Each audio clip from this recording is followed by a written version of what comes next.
குரானை பத்தி நமக்கு தெரியாம இருக்குன்னு சொன்னா வம்பா போயிடும். ஒரு சின்ன ஒரு உதாரணம் சொல்லிட்டா, ஒரு 3 பேர் சேர்ந்து பள்ளிவாசல் கட்டினாங்க. 3 பேர் சேர்ந்து பள்ளிவாசல் கட்டினாங்க.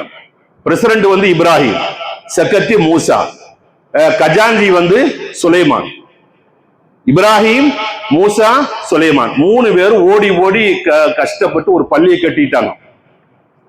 பள்ளி கட்டி ஓப்பனிங்க்கு ஒரு உஸ்தாது தங்களை வந்தாரு. தங்களை வந்து முத தொழு வைக்கிறாரு. அத சப்பி இஸ்ம ரப்பி கல்லதி தொடங்கினார். சப்பி இஸ்மி கல்லதி பிஸ்ம ரப்பி கல்லதி தொடங்குறது கடைசியில் அது சூறால முடியும். எப்படி? இன்னஹாதா லஃபி ஸுஹஃபில் ஊலா ஸுஹஃபி இப்ராஹீம வ மூசா அப்படி வந்தது. அவர் ஓதுனார். தொழுக முடிஞ்ச உடனே சுலைமான் விடுவாரா? அவர் விடுவாரா? எப்பா 3 பேரும் சேர்ந்து பள்ளிவாசல் ஓடிச்சாடி கட்டி இருக்கிறோம். நீங்க அந்த உங்க 2 பேரும் மட்டும் அஜித் சொன்னாரு, ஏன் பேர் வரலையே?